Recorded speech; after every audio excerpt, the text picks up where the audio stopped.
नमस्कार, आप देख रहे हैं यू न्यूज यूपी और मैं हूं राहुल सिंह। यूपी गुनाह में गुनाह की एक और सच्ची सनसनीखेज खबर लेकर मैं आपके सामने हाजिर हूं। ये हमारी जो खबर है यूपी की राजधानी लखनऊ से, जहां पर एक बार फिर से रिश्तों को शर्मसार कर देने वाले हत्याकांड की वारदात सामने आई है।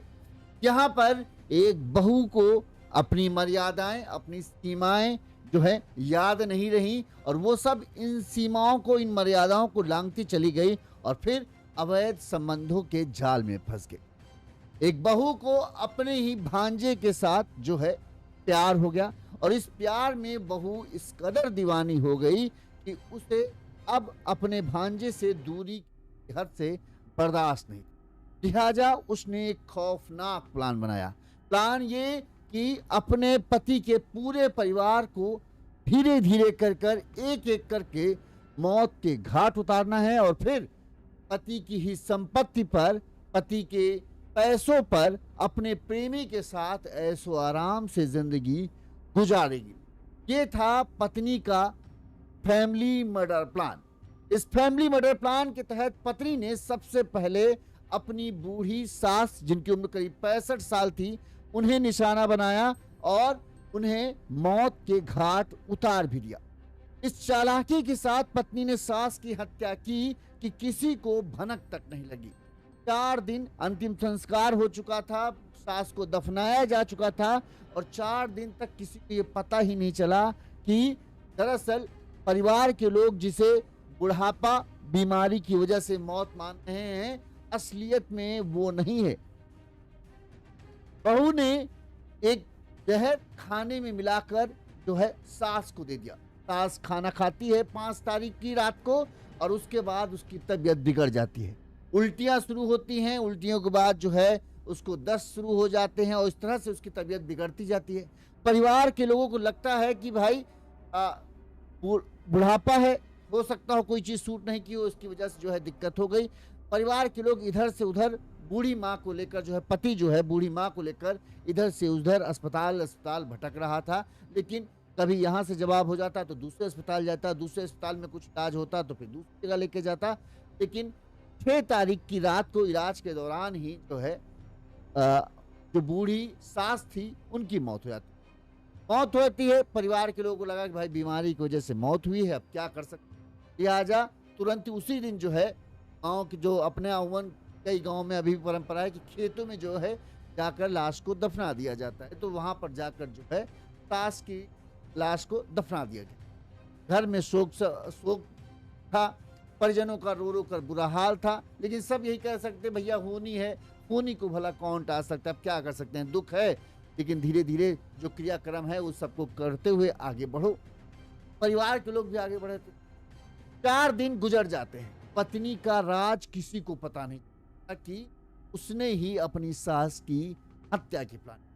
चौथे दिन यानी 9 अप्रैल को एक चौंका देने वाला इस पूरे प्लान में पानी तब फिर जाता है जब जिस बच्चे के से यानी नाबालिग बच्चे के साथ जो है इस महिला ने उस बच्चे से वो जहर कीटनाशक दवा मंगाई थी, वो घर आता है और वो बताता है, किसी बातचीत चल रही थी तो इस दौरान बता देता है कि जो चाची हैं उन्होंने हमसे ये दवा मंगाई थी। अब लोग ये समझते हैं कि चाची ने भला ये कीटनाशक वाली दवा जो खेतों में डाली जाती है वो क्यों मंगाई थी। पति का दिमाग ठनकता है क्योंकि पति को पत्नी के प्रेम प्रसंगों के बारे में जानकारी थी, लिहाजा उसको समझते देर नहीं लगती कि ये पूरा हत्याकांड दरअसल उनकी माँ की अचानक तबीयत बिगड़ी नहीं बल्कि उनकी माँ की तबीयत को बिगाड़ा गया। इसके बाद पत्नी से सख्ती से जब पूछताछ की जाती है और पहले तो ना नुकुर करती है लेकिन पूरे घर की तलाशी ली जाती है, तो वो कीटनाशक दवा मिल जाती है और वो रोटी मिल जाती है जिस रोटी को खाकर माँ की तबीयत बिगड़ी थी। रोटी की हालत बता रही थी कि वो पूरी तरीके से रोटी काली पड़ी हुई थी, हाँ इसने कुछ मिलाया गया है। इसके बाद घर वाले इस बात की वो करते हैं कि हम फिर बॉडी को निकलवाएंगे, पोस्टमार्टम कराएंगे तो तुम्हारा सच सामने आ जाएगा। जब ये बात बहू सुनती है तो फिर वो टूट जाती है और गुनाह कबूल कर लेती कि हाँ मैंने ही सास के खाने में जहर मिलाया था और इस पूरी वारदात अंजाम दिया। इस तरह से एक बहू जो इश्क में इतनी दीवानी हो गई कि उसे अपना हंसता खेलता परिवार भी नहीं दिखा। एक 3 साल का बच्चा है, ना बेटे की सुध, ना पति के प्यार दिखा, ना परिवार दिखा, बस एक चीज दिख रही थी, मेरा इश्क, मेरा प्यार, और उस प्यार के लिए मैं किसी भी हद तक जा सकता। इस खबर ने पूरे गांव के लोग कहें तन्न करके रख दिया कि किसी को यकीन नहीं हो रहा कि ऐसी औरत भी होती है। तो इतना खौफनाक प्लान ये था कि एक एक कर सबको इसी तरह से मार। इन किस्मत की पहली ही हत्या में जो है उसका भंडा फोड़ हो गया, वरना धीरे धीरे कर पूरे परिवार को ये महिला खा जाती और किसी को भनक तक नहीं लगती। कैसे क्या पूरा घटनाक्रम रहा, कैसे ये सब कुछ हुआ, वो सब हम आपको विस्तार से बताएंगे ताकि आपको पूरी घटना समझ में आए। सबसे पहले एक छोटी सी अपील, अगर आपको हमारी खबर अच्छी लगती है, आपको लगता है हम सही तरीके से खबरें दिखा रहे हैं और आप तक विस्तार से पूरी न्यूज़ पहुंचाते, तो आप हमें आर्थिक तौर पर सहयोग कर सकते हो। हमारा फ़ोन पे नंबर स्क्रीन पर फ्लैश हो रहा है, इस नंबर पर आप अपने सामर्थ्य, अपनी क्षमता अनुसार हमें मदद भेज सकते हैं, जैसे कि हमारे इन दर्शकों ने हमें मदद भेजी। साथ ही आप हमें इंस्टाग्राम पर भी फॉलो कर सकते हैं। यू न्यूज़ यूपी आप डालेंगे तो वहाँ इंस्टाग्राम पर भी हम छोटी छोटी खबरें बना के डालते हैं, वहाँ पर भी आपको खबरें देखने को मिल जाएंगी। फेसबुक में भी इसी तरह से आप हमें फॉलो कर सकते हैं। चलिए अब हम पूरी खबर विस्तार से आपको बताते हैं ताकि आपको पूरा मामला समझ में आए और किस तरह से इस पूरे हत्याकांड का खुलासा हुआ वो भी जो है। और कहते हैं ना, मैं अक्सर कहता हूं कि आज के समय में अपने रुए पर भी भरोसा मत करें। अगर आपके यहाँ किसी की मौत होती है, चाहे जितना वो स्वाभाविक मौत लगे, उसका पोस्टमार्टम जरूर कराइए, क्योंकि किसी की नीयत का भरोसा नहीं रह गया अब ये दुनिया में। ठीक, आपके पीठ पीछे आपके बूढ़े माँ बाप के साथ किसने चालबाजी कर दी हो पता नहीं चलेगा। आपको लगेगा बूढ़े थे मर गए, लेकिन हकीकत कुछ और भी हो सकती है। लिहाजा पोस्टमार्टम इस खबर के बाद देखेंगे तो आपको पता चल जाएगा क्यों पोस्टमार्टम जरूरी है। जैसा कि ये घटना हमने आपको बताया, ये घटना है यूपी की राजधानी लखनऊ के काकोरी थाना क्षेत्र के इब्राहिमगंज गांव की। इब्राहिमगंज गांव जो है ये काकोरी थाना क्षेत्र के मोहन रोड है, वहां पर ये स्थित है। इस इब्राहिमगंज में जो है शालिनी रावत, जो महिला जो पत्नी है उसका नाम शालिनी रावत था। इसके पति मनोज रावत, सास शांति देवी और ससुर बिरगज रावत, ये परिवार रहता था। इसके अलावा शालिनी और मनोज रावत का एक 3 साल का बेटा भी है। आपको बता दें कि मनोज रावत की जो मोहन रोड स्थित इब्राहिमगंज के रहने वाले मनोज रावत की शादी करीब 4 साल पहले पंथरा के लालाखेड़ा गांव की रहने वाली, पंथरा आप जानते हैं ये उन्नाव और लखनऊ के बॉर्डर पे आता है। पंथरा के लालाखेड़ा गांव के रहने वाली शालिनी रावत के साथ हुई थी। अभी इनके पति पत्नी के 3 साल का बेटा है। छोटा सा परिवार, हंसता खेलता परिवार। आप घर भी देखोगे, घर भी बड़े अच्छे से, कोई दिक्कत नहीं थी, सब कुछ बढ़िया था। पति पत्नी, एक बच्चा और सास ससुर, बस छोटा सा परिवार था, कोई ऐसा बड़ा भारी भरकम नहीं था। पति मनोज के अनुसार उसने बताया कि पिछले 2 महीनों से उसकी पत्नी में बड़े बदलाव उसने देखे। एक तो उसको फोन की लत लग सी गई थी। अक्सर जो पत्नी शालिनी थी वो फोन पर जो है कभी रील देखना, कभी सब फोन पर, मतलब ही हमेशा जैसे ही उसे वक्त मिलता है कामकाज से वो फोन पर बिजी हो जाता। धीरे धीरे उसका हमने नोटिस किया कि वो फोन पर सिर्फ वीडियो ही नहीं देख रही होती, बल्कि फोन पर किसी से बातचीत भी करती है, कभी व्हाट्सएप चैट, कभी फोन मतलब कॉलिंग चलती है। जब मनोज ने देखा कि ये ज्यादा ही बढ़ रहा है, लिहाजा उसे शक हुआ। नोटिस किया कि छुप छुप कर जब अक्सर वो आता है, जैसे घर पर नहीं होता तब ये ज्यादा फोन का उपयोग करती है, जब सो जाता है तब ये रात में किसी से बातचीत करती है, किसी के मैसेज आते हैं। लिहाजा इसको शक होने लगा कि इसकी पत्नी का किसी के साथ चक्कर चला।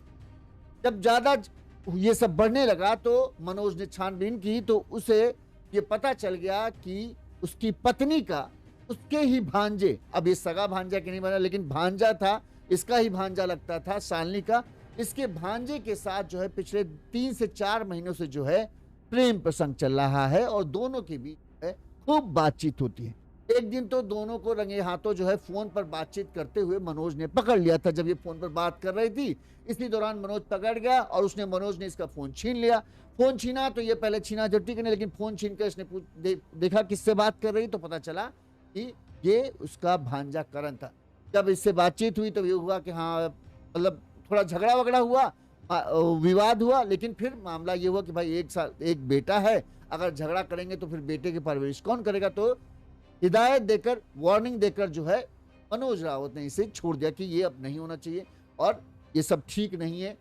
4 साल शादी को हो रहे हैं, 3 साल तुम्हारा बच्चा है और तुम अब इस समय तुम्हारे कदम बहक रहे हैं, ये कौन-सी औरत के, सभ्य औरत के वो हैं।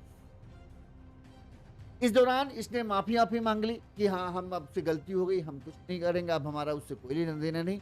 लेकिन कुछ दिन गुज़रते हैं और फिर से वही पुराना ढर, और मनोज रावत की शायद यही गलती रही कि जो बातों पर भरोसा कर लिया।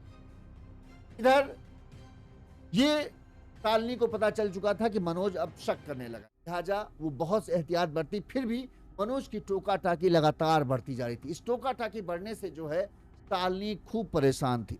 अब परेशानी का उसे समाधान समझ नहीं आ रहा था। वो एक तरफ प्रेमी से मिलने, जैसे अब जब शक हो जाता है तब पूरे घर को पता चल गया।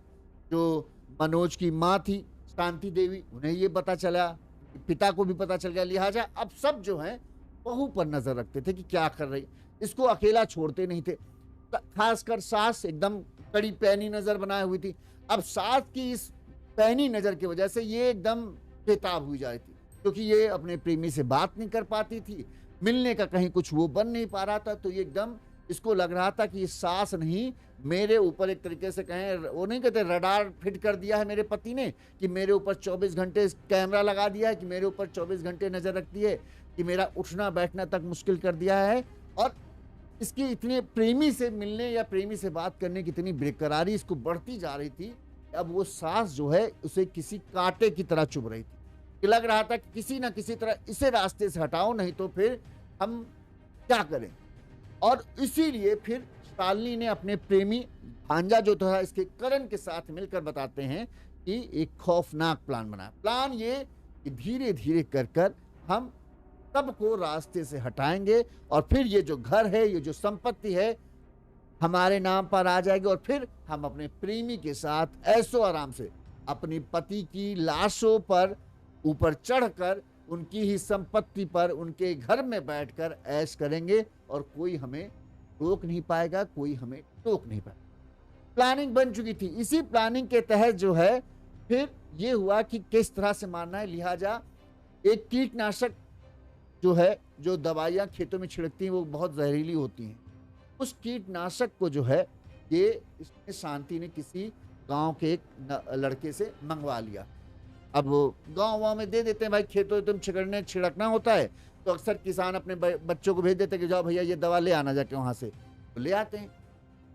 4 तारीख को शालिनी ने वो बताते हैं दवा किसी बच्चे से मंगा के अपने पास रख।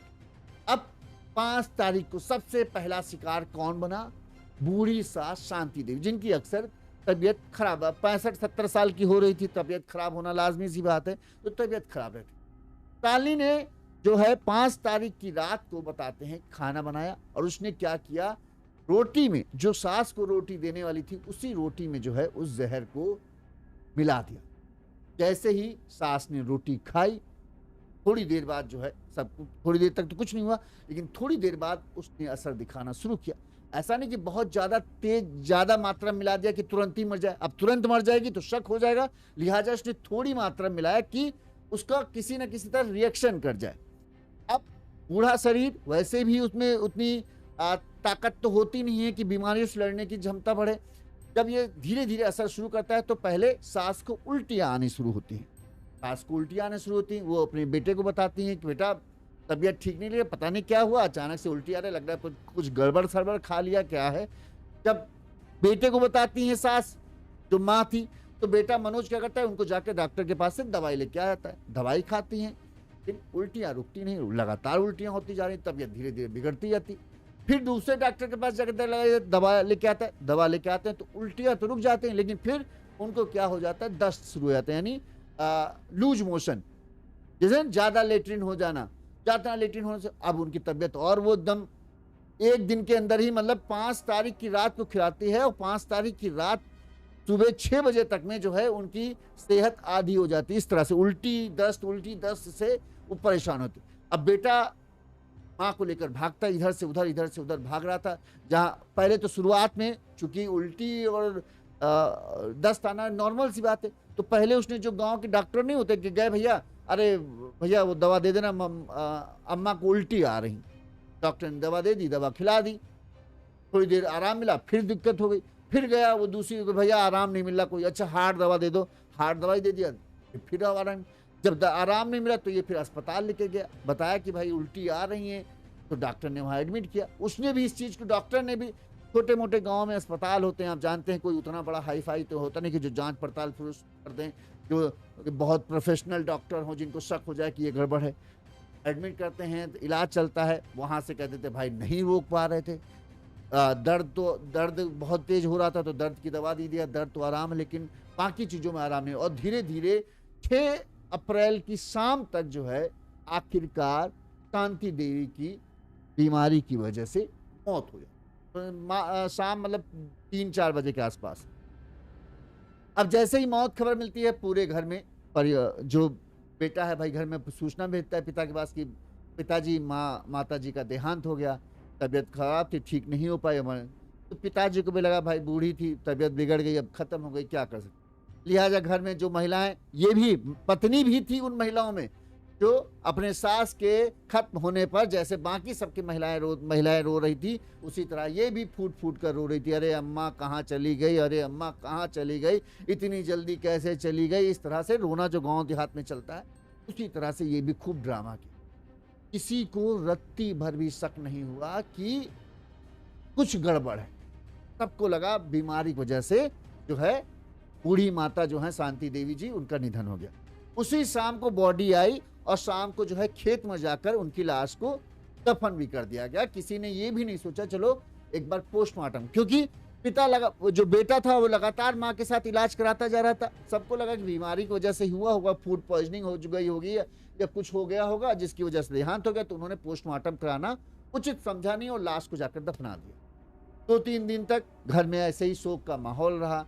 तब गमजदा पत्नी भी जो शालिनी थी, वो भी अपने पति के सामने, जब भी पति आता तो उसकी आंखों में आंसू देखता, तो उसे भी लगता कि इसको अपनी सास का माँ की तरह ही मानती थी, इसको भी बड़ा गम है सास के मौत का। तो उसे भी दुख होता था कि चलो ठीक है, क्या कर सकते, होनी है, यही मान के धीरे धीरे अपने काम धंधे में सब लगना शुरू हो गए। 9 तारीख 4 दिन यानी गुजर चुके थे, किसी को रत्ती भर भनक नहीं। 9 तारीख की शाम को पता नहीं कैसे वो बच्चा जिससे इसने वो दवा मंगाई थी वो घर आ जाता है। अब वो घर आता है तो घर में बातचीत, मनोज से बातचीत करो, तो मनोज से बातचीत के दौरान वो कहीं से बात छेड़ कर, जो चाची हैं उन्होंने हमसे एक ये दवा मंगाई थी, पता नहीं किस लिए मंगाई थी, पता नहीं कैसे मतलब उसके दिमाग में आ गया कि उसने बताया कि जो कीटनाशक की दुकान से उन्होंने हमसे जहरीली दवा मंगाई थी। क्या मतलब दवा मंगाई थी, जहरीली नहीं, दवा मंगाई थी, चाचा कहाँ छिड़कना है था। अब ये सुनते ही मनोज के कान खड़े हो गए कि ये क्या हो गया, हमने तो कभी कहा नहीं। तो शालिनी ने, आखिर शालिनी को क्या जरूरत पड़ गई दवा मंगाने की। अच्छा, उसने ये बताया कि 4 तारीख को हम लाए, 5 तारीख को माँ की तबीयत बिगड़ गई, जिससे अब मनोज को शक हुआ कि कहीं कुछ तो गड़बड़ तो नहीं किया गया। लिहाजा पहले मनोज ने क्या किया, शालिनी को कमरे में ले गया, वहां उससे पूछा कि सच सच बताओ तुमने क्या किया है, क्या तुमने जो ये मंगाया था वो किस लिए मंगाया। तो बोली नहीं हमने नहीं मंगाया, हम जो झूठ बोल रहा है ऐसे कह रहा है, हमने तो कुछ और मंगाया था, वो ऐसी बात कर रहा। तो घुमाने फिराने लगी। मनोज ने कई बार उससे पूछा कि बता दो, सच बता दो कि क्या है, नहीं तो सोच लो हम पुलिस को बुलाएंगे, फिर बहुत बुरी बात। लेकिन ये शालिनी ने एक बार भी ये नहीं माना कि हाँ हमने कुछ किया। लिहाजा मनोज ने एक बार फिर से पूरे घर की छानबीन शुरू की, पूरा घर का कोना कोना खोज डाला। इस दौरान जो है एक कमरा था जिसमें मोरंग रखी हुई थी, इस मोरंग में जो है उसे वो दवाई की शीशी मिल गई और उस दवाई की शीशी के साथ ही एक रोटी का आधा टुकड़ा भी मिला जो पूरी तरीके से काला पड़ा हुआ था। अब मनोज को समझते देर नहीं लगी कि ये वही रोटी का टुकड़ा है जिसे माँ ने खाया था और ये काला है, और जहर दवा की ये शीशी ये दिखा रही है कि इसमें ये दवा मिलाई गई थी। अब दवा और रोटी लेकर जो है वो शालिनी के पास पहुंचता है कि ये बताओ, चिल्लाते हुए कहता है ये क्या है, तुम्ही ने भी मंगाया ना, नहीं कर रही हो, अगर तुम मान नहीं तो अभी हम जा रहे हैं पुलिस के पास, पुलिस को ये दिखाने जा रहे हैं और माँ की बॉडी जो गड़ी है हुई है उसको निकलवाएंगे, पोस्टमार्टम करवाएंगे, सारा सच सामने आ जाएगा। तुम अभी नहीं मानो, थोड़ी देर बाद मानोगी। अब जैसे ही पोस्टमार्टम की बात सुनी तो शालिनी रोने लगी। मनोज को पकड़ लिया, अरे हमसे गलती हो गई, हमने वो कर दिया, गुस्से में आके हमने कर दिया। मनोज ने कहा सच से बताओ क्या हुआ। तो उसने बताया कि हाँ, मैंने ही जो है वो मंगाया था जहर, और फिर मैंने माँ के खाने में जो है जहर मिला दिया और उनको खाया, तो फिर तबीयत बिगड़ गई और तुम लोग अस्पताल लेके भागे, इधर मैंने जो है उसे छुपा दिया। इसके बाद मनोज ने तुरंत ही इस बात की जानकारी बाकी सब घर वालों को दी। घर वाले जैसे ये खबर सुने, पूरे घर वालों कहें पैरों तले जमीन खिसक गई। तुरंत ही इस बात की सूचना जो है पुलिस को दी गई। पुलिस टीम मौके पर पहुंचती है। पुलिस जो इंस्पेक्टर थे वो फॉरेंसिक टीम को लेकर पहुंचते हैं और वहां पर जो है वो जो दवा मिलती है उसे कब्जे में लेते हैं। इसके अलावा शालिनी से भी सख्ती से पूछताछ करते हैं, तो शालिनी अपना गुनाह कबूल कर लेती है। इस दौरान जो ससुर धीरज रावत हैं, उन्होंने एक और चौंका देने वाला खुलासा किया। उन्होंने बताया कि शालिनी ने ये पहली बार कोई कोशिश नहीं की थी अपने सास को मारने। दरअसल शालिनी अपनी सास से परेशान थी, क्योंकि शालिनी की सास जो है अक्सर उसको फोन पर जब ये बातें करती थी टोका टाकी करती थी। इसी वजह से उसने एक बार जो है चाय में भी, उन्हें लगता है कि चाय में भी उसने कुछ मिलाकर उन्हें दिया था, लेकिन उस वक्त जो है सास को शक हो गया, लिहाजा उन्होंने वो चाय पी नहीं थी, जिसकी वजह से वो बच गई। वहीं इस मामले में इंस्पेक्टर सतीश राठौर ने बताया कि मामले की गंभीरता को देखते हुए फॉरेंसिक टीम ने मौके से नमूने और वो कीटनाशक दवा जब्त कर ली है और रोटी को भी कब्जे में कर लिया है। फॉरेंसिक टीम को भेजा जा रहा है, लैब से रिपोर्ट आएगी तो पता चल जाएगा कि इसमें क्या मिलाया गया था। वहीं जो शालिनी है उसे हिरासत में ले लिया गया है और करण की तलाश की जा रही है। मनोज ने यह भी कहा कि मनोज ने पुलिस को कहा कि मुझे लगता है कि जिस तरह से ये पूरा किया गया, शालिनी हम पूरे परिवार को मारने के प्लान था। एक एक कर वो धीरे धीरे सबको मारती, इसी तरह से इसी दवा से मारती ताकि किसी को शक ना हो और सबको ये हो जाता कि बीमारी की वजह से कोई दैवी प्रकोप हुआ इनके घर में और इस वजह से देखो पूरा परिवार खत्म हो गया। और फिर वो हमारी संपत्ति पर, उसका मकसद यही था कि सबको धीरे धीरे मारेंगे, फिर इनकी संपत्ति पर कब्जा कर लेंगे और फिर अपने प्रेमी करण के साथ जो है ऐश से रहेंगे। ये सब घटनाक्रम के बाद जब दोबारा जो है एफआईआर दर्ज कराई मनोज ने, तो कल 11 देवी को आप देख रहोगे जो जमीन से लाश को खेत में खुदाई चल रही है, वो दरअसल शांति देवी के शव को बाहर निकालने के लिए है। इस शव को बाहर निकाला गया है। अब उसका पोस्टमार्टम होगा तो उससे मौत का कारण स्पष्ट हो जाएगा कि आखिर मौत का कारण क्या जहर है या फिर कोई और। बहरहाल अब शालिनी का भेद तो खुल ही चुका है और ये भी पता चल चुका है जब ये सब भेद खुल जाता है तो अपना चेहरा ढके शालिनी वहां बैठी रहती है। और जो पुलिस वाले हैं, जिस लड़के से इसने मंगाया था उससे बार बार पूछ रहे हैं कि तुमने सच में इनको दिया था? कह रहा हाँ, हमने इनको दिया था और इन्होंने ही हमसे मंगाया था, इन्होंने हमको पैसे दिए थे। इस मामले में जो मनोज रावत ने क्या कहा वो सुनिए। क्या नाम है भैया? मनोज। कहाँ रहते हैं आप? इब्राहिमगंज। अच्छा, जो घटना घटी है आपकी माता जी के साथ, वो आपको कैसे पता चली और किसने की है घटना? सर ये पता ऐसे चली कि रोटी इन्होंने खाने में खिलाई होगी शाम को। किसने खिलाई थी? हमारी वाइफ ने। क्या नाम वाइफ का? शालिनी। शालिनी। हाँ, तो उसमें पहले तो हम जान ही नहीं पाए। उन्होंने कहा हमसे, हमारी मम्मी ने, कि उल्टी हो रही हैं। तो हम रोड पे ले गए, दवा लेकर आए। अब ये हमको तो पता नहीं था कि दवा खिलाई गई इनको, हम कोई सीरियस ही नहीं थे। भाई हम कहे उल्टी ही तो हो रही, दवा ले आते हैं, अभी ठीक हो जाएंगी। लेकिन बाद में फिर नहीं उल्टी हो रही, लेटरिंग भी होने लगी। फिर एक बार रोड पे ले गए तो वहाँ फिर दवा लेके आए लेटरिंग की, तब भी नहीं फायदा हुआ। तो वह उधर जुनावगंज हम लेकर चले गए, वहाँ पे एक डॉक्टर हैं, तो वहाँ पर ले गए। तो वहाँ पर उन्होंने यही कोई ग्लूकोज और दर्द हो रही थी पेट में, जलन बता रही थी, तो इंजेक्शन लगाए दर्द वाला, तो दर्द तो बंद हो गई। तो हम सोचे कि शायद अब ठीक हो गई हैं, दर्द बंद हो गए, सोने लगी। तो उसी हम भी सो गए, हमारी दीदी भी थी बहन, वो भी सो गई। उसी में थोड़ी देर बाद डॉक्टर ने जगाया कि कुछ इनके वो मतलब दांत वांत बंद गए। तो वहीं पर फिर वो डॉक्टर कह रहा जल्दी से गाड़ी मंगाओ नहीं तो वेंटिलेटर पे इनको लगाओ। तो वहीं पे अब वहाँ उतनी दूर हमको कहाँ वहाँ हम जाने किसको बुलाएं गाड़ी। अब यहाँ भी फोन कर रहे हैं तो आधा 1 घंटा तो वहाँ जाने ही में लग जाएगा। कोई जाए भी या भी ना जाए यहाँ से भाई रात में 2-3 बजे। तो वही फिर वहीं से एक जगह वो ले गया डॉक्टर दरोगा की तरफ। फिर वहाँ एक मैडम आई निकल के, कोई डॉक्टर नहीं थे। तो वहाँ पर वो आई, उन्होंने कहा कि लारी ले जाइए। तो वहाँ लारी भी दूर लगा हमको। तो फिर वहाँ प्रसाद वाले में ले गए।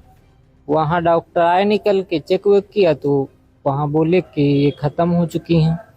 अच्छा, ये घटना तो 3-4 दिन पुरानी 5 तारीख की है ये घटना, शाम को रात में खाना खा के तो निकल। आपको अब कैसे शक हुआ कि अब ऐसे शक हुआ कि भाई रोटी जो खाई थी तो हमने वाइफ से अपनी पूछा कि रोटी कहाँ है, तो उन्होंने कहा हमने फेंक दिया है। तो रोटी ढूंढे तो मिली नहीं, लेकिन रोटी अब मिली तो उसमें जहर कुछ मालूम दिया। तो उसके बाद वाइफ से कबुलाया गया, नहीं कबूल रही थी। एक लड़के से उन्होंने दवाई मंगवाई होगी। तो लड़का जब अपने घर में बताया तब इनसे सामने उसने कहा, तब ये कबूली हाँ तब ये कबूल दी कि दवाई हाँ हम ही ने खिलाई है रोटी में मिला के। तो इसकी शिकायत आपने थाने में तहरीर दी है? हाँ थाने में मतलब पहले नहीं दी, प्रधान जी को बुलवाया। तो प्रधान जी ने फिर पुलिस थाने में पुलिस को फोन अब आप क्या चाहते हैं? अब यही हम चाहते हैं कि मतलब कि जैसे अब सब कुछ तो हो ही गया है, लेकिन अब जेल वेल तो कुछ होना ही चाहिए दोनों लोगों को। दोनों लोग कौन? दूसरा कौन है? अरे एक है हमारी दीदी का लड़का, उन्होंने इनसे कहा है कि इनको दे दो, पहले नानी को दो, फिर नाना को दो, फिर मामा को दे देना। तो सब पूरे परिवार को हाँ धीरे धीरे खत्म करके यही साथ में रहेंगे हम दोनों लोग। प्रेम प्रसंग का कुछ मामला है? हाँ अभी वो बाहर था, पता नहीं 1-2 महीने में क्या हो गया, क्या भर दिया उसने कि 2 ही महीने में वो इन्होंने ये कदम उठा लिया। जब ये पूरा लाश को खोदा जा रहा था तब लोगों का मजमा लगा हुआ था, वो सब समझ नहीं पा रहे थे। ज़्यादातर लोगों को पूरी घटना पता नहीं थी कि आखिर ये क्या हो गया कि 6 तारीख को लाश को दफनाया जाता है और 4 दिन बाद अचानक से पुलिस का भारी बल आता है और लाश को खोदा जा रहा है। लेकिन जैसे जैसे सबको ये पता चला तो हर कोई इस घटना के बाद हैरान है कि एक बहू ऐसा कर सकती। अब यही सच है, इसीलिए कहते हैं कि बुजुर्ग जो होते हैं ना उनकी जान बहुत कोमल होती है। अब कई बार ऐसा होता है कि जैसे जैसे उम्र बढ़ती जाती है शरीर पूरी तरीके से लाचार हो जाता है। ऐसे में क्या होता है, कई घटनाएं ऐसी हमने देखी हैं जहां पर बेटा हो या बहू हो, वो माँ बाप की सेवा करते करते जो उकता आ जाते हैं। उकता मतलब उनको लगने लगता है अरे यार ये अब चली जाए, अब ये मर जाए ज़्यादा अच्छा है, क्योंकि बिस्तर पर ही टॉयलेट हो रहा है, बिस्तर पर ही लेट्रिन हो रहा है, अब वो ढंग से खा नहीं पा रही, खाना खाते हैं तो बिस्तर पे गिर जाता है, हाथ ऐसे से बुढ़ापे में काटते हैं, चाय पकड़ाओ तो गिर जाता है। तो जो बहुएं होती हैं ना वो एकदम किलच जाती है, अरे यार ये कब तक हम इनको समेटते रहें छोटे बच्चे की तरह। अपना बच्चा लेकिन वो छोटे में संभाल लेती है, लेकिन एक पिता को संभालना या माँ को संभालना उनको बोझ लगने। अब ऐसे में कई बार क्या हुआ, देखा यह गया है कि जब माँ बाप बुजुर्ग सो रहे होते हैं, उन्हें पता है कि बेटा चाहे जितना गुस्सा कर ले जाए शायद ही कभी वो होगा कि ये सोचे कि माँ बाप मर जाए, वो अंतिम सांस तक सांस करेगा। तो ज़्यादातर बहुएं कई बार ये कर देती हैं, या बहू है या बेटा भी कई बार करते हैं। बेटा भी नालायक, ऐसा नहीं कि हम कहते हैं बहू ही नालायक होती, बेटा भी नालायक होते हैं। तो चुपचाप जाते हैं, बूढ़े माँ बाप हैं उनके मुंह पे तकिया रख दिया, ठीक है, 80-85 साल के, थोड़ी देर मुख तकिया मुंह में दबाए रखे, सांस टूट गई, मर गए। अगली सुबह उठे, अरे रोना धोना शुरू कर दिया, अरे अम्मा, अरे बप्पा चले गए तुम हमको छोड़कर। गाँव वालों को क्या लगा, अरे भैया बुजुर्ग थे, अब सांस की डोर ऐसे चल ही रही थी, देखो रख रख के करे, भगवान की अच्छा किया बुला लिया। गाँव के लोग यही कहते हैं, लेकिन हकीकत नहीं पता कि उनको बुलाया नहीं गया, उनको भेज दिया गया, जाओ भैया हम तुम्हारी अब सेवा कर करके थक गए। तो एक हत्या है, इसीलिए हम कहते हैं ये बहुत ज़रूरी है। ऐसे सामान्य तौर पर आप नहीं जान पाओगे कि क्या उनकी हत्या की? अरे एक बूढ़ बुजुर्ग है, उसका ऐसो ऐसो करके हाथ नाक पकड़ दिया और ऐसे ये मुंह दबा दिया। एक जवान आदमी ने एक 80 साल के आदमी के साथ ऐसा कर दे, कितनी देर वो टिक पाएगा? क्या कोई निशान बनेंगे? नहीं बनेंगे। सबको लगेगा कि अरे भैया बीमार थे, बूढ़े बुजुर्ग थे, 80-90 साल के थे, वो उम्र हो ही गई थी, रात में हो गया होगा, तबीयत बिगड़ गई, खत्म हो गए। तब यही कहेंगे चलो हो गया, चलो अंतिम संस्कार कर दो। कोई पोस्टमार्टम के लिए नहीं ले जाने वाला है। लेकिन पोस्टमार्टम कराया जाएगा तो पता चल जाएगा कि दम घुटने से मौत हुई है। मौत किसी बीमारी की वजह से नहीं है, क्योंकि सांस उतनी देर रोकी गई, छटपटाए हैं, तब मरा है, तो उससे पता चल जाएगा। इसीलिए अगर आपको लगता है, कहीं भी डाउट हो और आपको लग रहा है कि बड़ा सामान्य सा लग रहा है, लेकिन ये सामान्य सा होना नहीं चाहिए, तो उस बॉडी का पोस्टमार्टम जरूर कराएं, ताकि सच पता चले कि हाँ सामान्य तरीके से इस व्यक्ति की मौत हुई है या फिर इसे जबरदस्ती मौत के मुंह में धकेला गया है। इसी तरह से तमाम खबरें हम आप तक पहुंचाते रहेंगे, ताकि आपको ये भी पता चलता रहे कि अब हमारा समाज पहले जैसा नहीं रहा, जहाँ रिश्तों की अहमियत होती थी, जहाँ वैल्यू होते थे कि मामा मामी भांजा भांजी इन सबको बड़ा मान सम्मान था। अब यहाँ पर सिर्फ एक चीज रह गई, जानते क्या? ये कलयुग में अपनी खुशी से बढ़कर कुछ खुशी। पहले माँ बाप हो या बच्चे हो, तब एक दूसरे की खुशी के बारे में सोचते थे। बच्चे सोचते थे हम कुछ ऐसा करें कि मेरे माँ बाप का सीना गर्व से चौड़ा हो जाए कि हाँ मेरे बेटे ने ये हासिल कर लिया, ठीक है। माँ बाप सोचते थे कि हम अपने बच्चों को लिए, भले ही हम एक वक्त खाना खा लेंगे, लेकिन अपने बच्चे को बेहतर से बेहतर चीज़ें दें, ताकि हमारे बच्चे को ये ना हो कि मेरे माँ बाप ने मुझे कोई चीज़ें मुहैया नहीं कराई।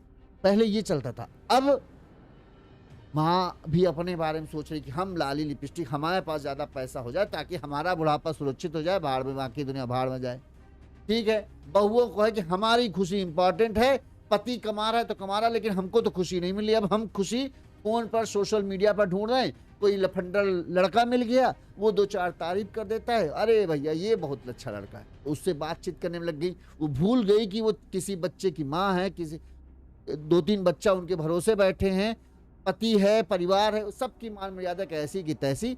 हम खुश हैं तो हम वही चीज करेंगे, बाकी तुम लोग अपना अपना। तो आजकल आदमी अपनी खुशी के लिए मर रहा है और उसी के लिए वो किसी भी हद तक जाने के लिए तैयार। लिहाजा सतर्क रहें, सावधान रहें और अपना ख्याल रखें, ताकि आप और आपका परिवार सुरक्षित रह सके। नमस्कार। इसी तरह से हम तमाम खबरें पहुंचाते रहेंगे। इंस्टाग्राम पर हमें फॉलो जरूर कर लीजिएगा, ताकि वहां पर भी आपको खबरें मिल सके।